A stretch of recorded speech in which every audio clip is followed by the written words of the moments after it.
Welcome back, everybody. Today is special. I'm going to be going over a user comment. This user comment is going to start out with Weiss Schwarz, and it's eventually going to end up about budgeting, about my life perspective, about retirement, and family and friends. So if you're excited to hear about this, then stay tuned for Life Talk. Yes. First up is we have this comment. This came on my reprint talk on Hololive 2. Hololive 2 came out for Japan and it sold out. So then what ended up happening, of course, is people putting the boxes up for sale at higher prices. So prices could be seen up to 80, 90, or $100. You can see that on eBay right now. Some of that reprint will be coming out in middle of May. So keep that in mind as I read this comment. I think participating during the hype when people are excited through social media and communities, sharing polls, having discourse, etc., is worth the extra payment if you haven't purchased some boxes already, compared to waiting for reprints that may take 3 months when all the hype has moved on to the next product. Again, if you go and buy some of that reprint at the pre-order prices, you could have got it as low as $56, which is a lot different than paying $90 to $100. So what Note Say is talking about is getting it in the now and enjoying it in the now versus waiting till the reprint eventually got to you. As mentioned, if you are buying in the aftermarket for a sold out set and not during pre-order, you are potentially paying more money for a booster box.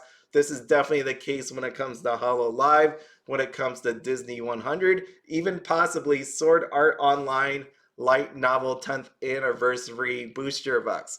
So to tackle this comment, I thought about what were the potential advantages and disadvantages of buying at the higher price versus waiting 3 months later. Right here, you can see on this chart, this is not scientific whatsoever. You have a smiley face and a not so happy face. You have customer excitement over time since the actual purchase.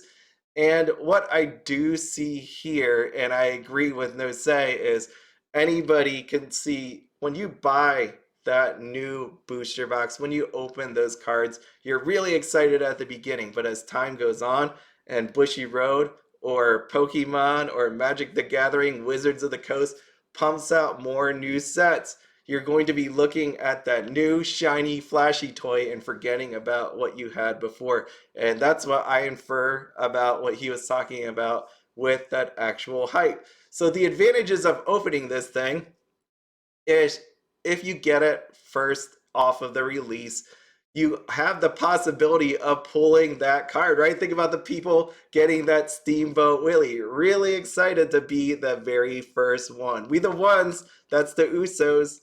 If you watch wrestling, they're really cool. Next up is you get to play with the cards and try out different decks, right? These are a set of cards. You can mix and match and play all sorts of different decks. This is my game that I played against my sister using Magier Record Mobile. You know what that card is right there. You know. You know how amazing that card actually is. For anybody wanting to sell cards, they're normally at their highest prices in the short term during the first week of release. And my God, I love Kurumi. Kurumi is the best. I do love her. Now, with all the advantages on day one on the booster box side, why do I still wait for a reprint? Because I am not in the field of trying to buy that booster box at $90 or $100. You'll hear me time and time again saying, I do not buy at these elevated prices. When I know there is another cheaper option coming, I just have to wait.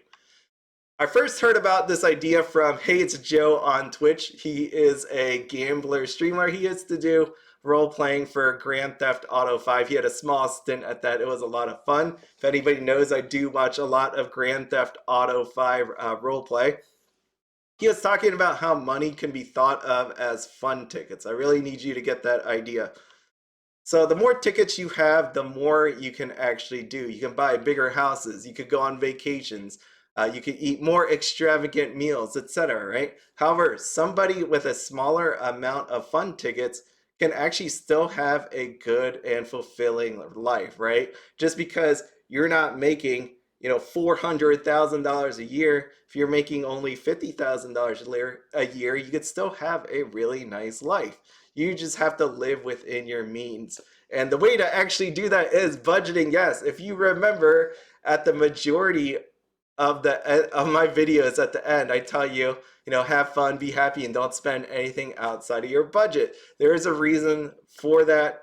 I want to make sure you use your fun tickets efficiently, and that's what I live my life as. To me, as a collector and a lover of anime, when I think about spending $90 to $100 on a booster box, it seems like an extreme, inefficient use of fun tickets. And again, that is just my perspective. If you have the money for it, if you have the budget, feel free to buy it at $90 to $100, right? You saw all the advantages I listed before, I talked about before. For me, I don't sell cards. I keep my cards, they're mine. Unless someone needs it to actually play, I will go ahead and sell it or give it to them. But outside of that, I rather just have it. It's all mine. It's going to be mine forever. I want to just stare at all the pretty cards in the future and until I die.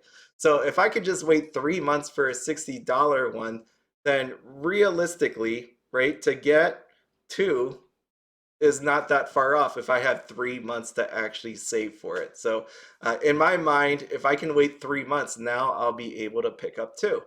When I think of Weiss Schwarz, we know there is a certain hit rate in a case. If you remember seeing this, this is Hololive 1, where I showed you the different potential chances of getting SPs and an SSP. So thinking about it again, if I could spend, let's say, $120 in 3 months to get two booster boxes, instead of spending $90 to $100 now, I would always go for the one where I get two booster boxes because I am increasing my chances of getting an SP or potentially an SSP. You might not get anything, but I'd rather have two chances at it than one shot at in the right now, right? I want it in the future. So the cool part about buying two booster boxes is the fact that you can open one when you get it and save the other one for the future. If you only can afford one, you either have to open it or save it forever. But the chances with two, what you can do with two in the future, it's amazing. I love it. So going back to what Nosei said, there is momentary hype. And I want you to really think about it. Was that the love of the IP or you just living in the moment? And I want to call back to all those times. If you think about Christmas or whatever holiday that you celebrate where you give gifts, when, let's say, a little kid asks you for the most magical, hypest toy at Christmas, how long did they play with that toy before they gave it up? Now, a lot of people wonder why I don't open all my booster boxes right away. The answer to that is really simple. It's because I love anime. If you can't tell, if you look through my videos, if you look through my openings, if you saw those anime reviews that I did, I really love anime. Anime for me is a lifelong love of mine, and it's always going to be until the day I die.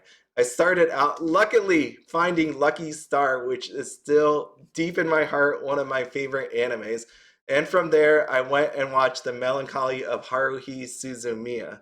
So when I get older, what I want to actually do with my boxes is I want to open them over time so that I can reminisce about these wonderful animes, relive that love of the different characters.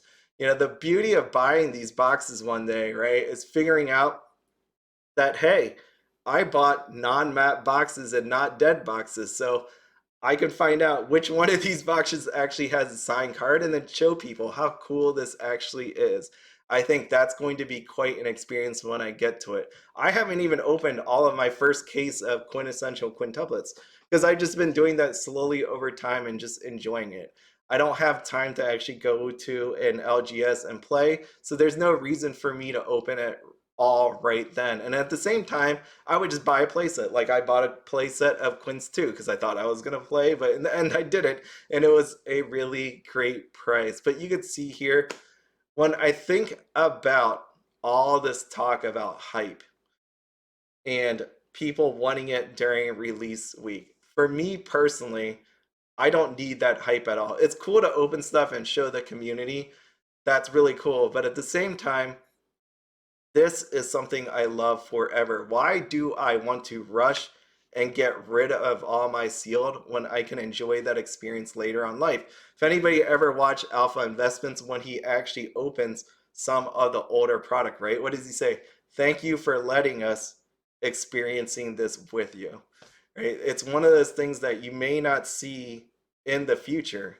I am going to be really excited that I know there's not going to be many booster boxes out there, and when I get to open these, it's going to be quite the experience for whoever's around me to watch, and if I'm ever still around to record these videos. I don't know.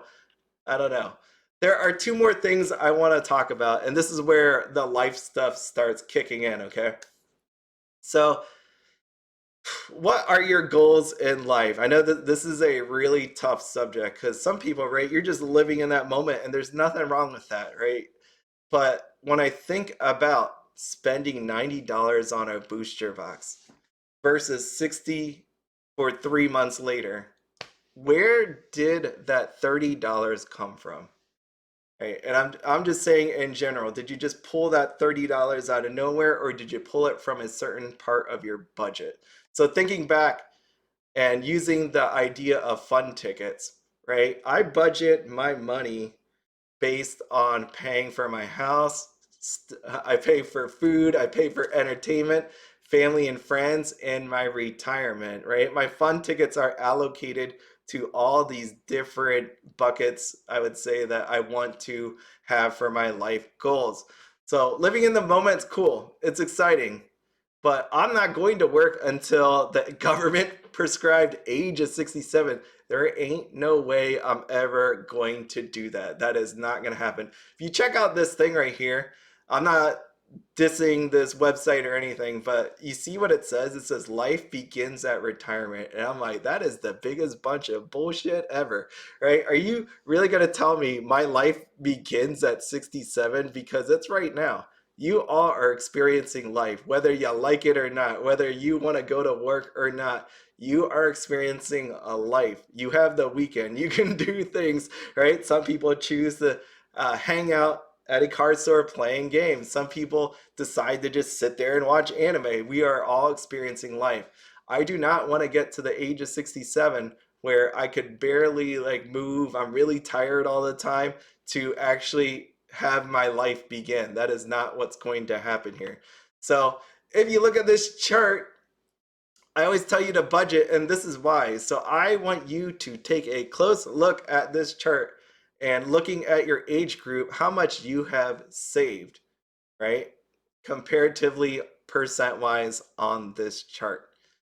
And I want you to think about where you want to be, how long you want to work, and how you can potentially change all that. So just going to give a couple more seconds so you can look. I am happy with where I am on this actual chart. I definitely am hitting my life goals.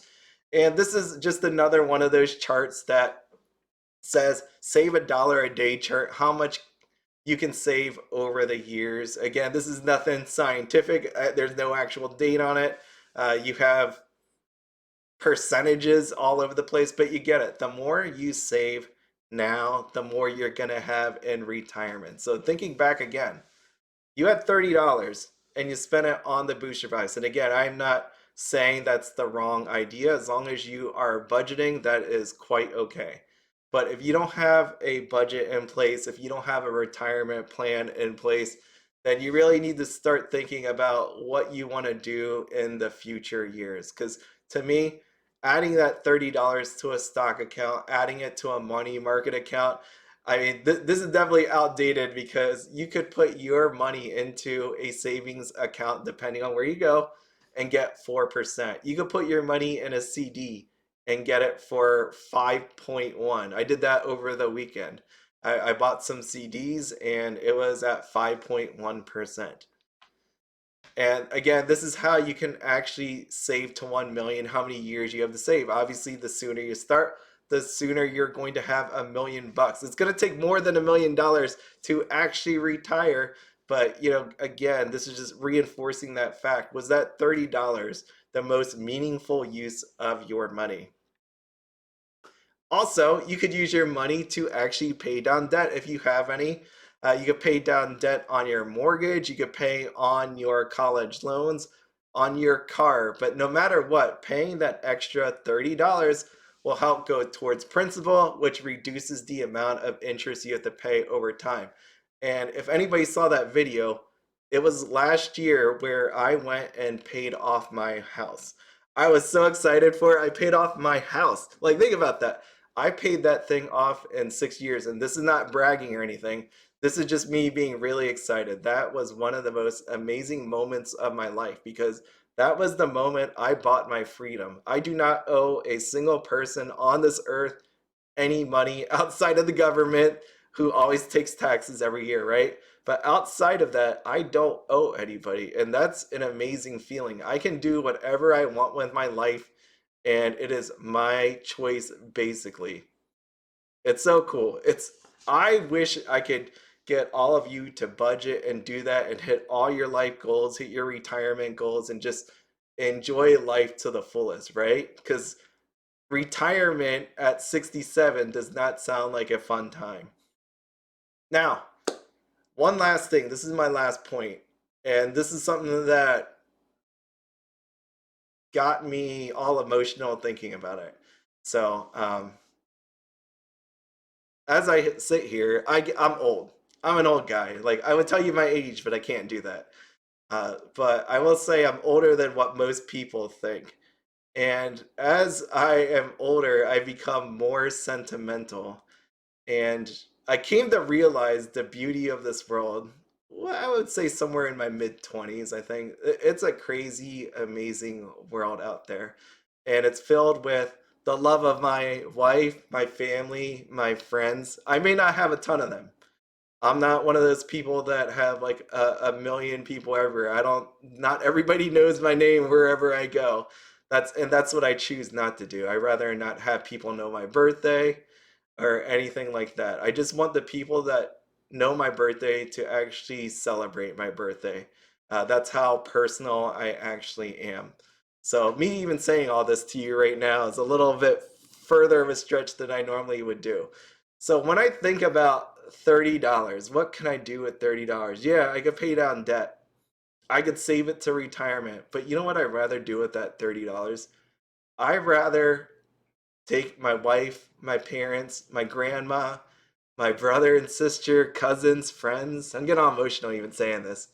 I'd rather take them out to eat or go mini golfing or go bowling or even just use that money to cover travel expenses to go hang out with them. Um, I think there's only so many people that love us unconditionally in life. And again, like I said, it's friends. So anybody out there, Audrey, if you're out there listening, or anybody else that I've met through all of this, that's been super nice. Definitely, I'd love to hang out with you. I'd love to grab a drink. I think that'd be really cool. But you get my point. $30 may not seem like a lot, but the amount of time that you give to people is worth it. You can only make so much money in life. You can only earn so many fun tickets, but you only have so much time. So when I think about buying a product in the now because of the hype, spending that extra money, I tell myself it's not worth it. And that would be the reason why. And a budget helps me remember what I'm actually doing and not going crazy with it. My budget tells me I'm buying it at $60. My budget says take that $30 and do something for the people that you love. Do it for yourself and retire early. It doesn't say, you know, give into the hype, give into the now, and get something that you may just regret in the very end. And I'm a selfish person. I want it all. I want it all. I want the time with my family and friends, and I want my anime booster box. And in this way, using a budget, thinking about getting it 3 months from now seems way more worth it to me than anything else, right? I want to see the joy in my loved one's eyes, and I want that booster box in 3 months. So if you have any questions, if you have, I need to recover from that talk. But if you have anything you want to talk about, there's my email, comments, Twitter, If you're a channel member, let me know. They don't tell me on YouTube if you join. You can join my Discord there. And again, if you are looking for anything on TCG Player, click the link. I return that in the form of giveaways. But again, if you ever need someone to talk to, I just want you to know I'm here for you. I got you. There might not be other people in the world, but I honestly do care. So there's at least somebody out there in the world that cares. Don't think that there's nobody out there, right? I may not be able to help in the moment, but I will listen to anybody. So with that, as I always end, have fun, be happy, and don't spend anything outside of your budget.